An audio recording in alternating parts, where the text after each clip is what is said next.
വീണവരെ കൈപിടിച്ചെഴുന്നേൽപ്പിക്കുന്ന, ഇരുളിൽ പ്രകാശം പരത്തുന്ന പ്രത്യാശയുടെ ഒരു അഭിഷേക വചനമിതാ.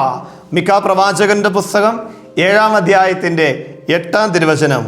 വീണാലും ഞാൻ എഴുന്നേൽക്കും, ഞാൻ ഇരുട്ടിലായാലും കർത്താവ് എൻ്റെ വെളിച്ചമായിരിക്കും.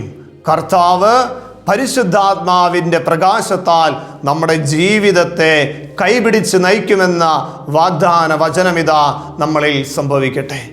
പ്രിയമുള്ളവരെ, വീണുപോയവരെ കൈപിടിച്ചുയർത്തുന്ന ദൈവത്തിൻ്റെ ചൈതന്യമാണ് പരിശുദ്ധാത്മാവ്. ജീവിതത്തിൻ്റെ ചില തകർച്ചകളിൽ, ചില പാപബന്ധനങ്ങളിൽ, ചില തഴക്കദോഷങ്ങളിൽ, ചില ദുശീലങ്ങളുടെ അടിമത്തത്തിൽ വീണ് കിടക്കുന്ന ഒരു വ്യക്തിയാണോ? ഇതാ ഈശോ പറയുകയാണ്, പരിശുദ്ധാത്മാവ് നിന്നെ കൈപിടിച്ചുയർത്തും.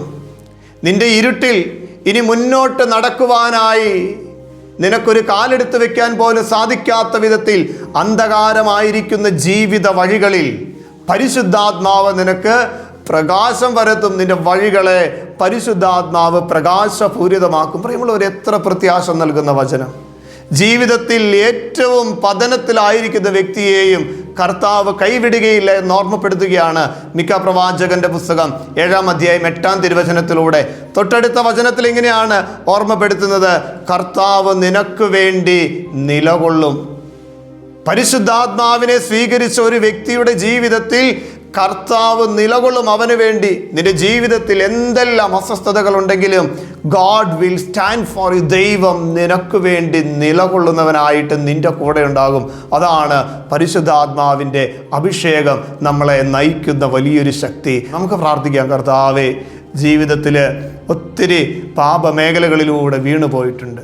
ചില ദുശീലങ്ങൾക്ക് ഞാൻ അടിമപ്പെട്ടു പോയിട്ടുണ്ട്. ചില തഴക്കദോഷങ്ങൾ, ആവർത്തിച്ച് ചെയ്യുന്ന തിന്മയുടെ ബന്ധനങ്ങളിൽ ഞാനിതാ കുടുങ്ങിക്കിടക്കുകയാണ്. കർത്താവേ, അങ്ങേ പരിശുദ്ധാത്മാവിനാൽ എന്നെ കൈപിടിച്ച് ഉയർത്തണമേ.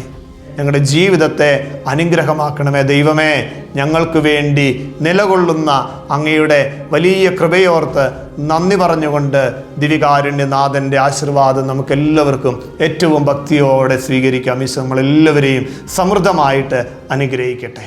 എൻ്റെ ഈശോ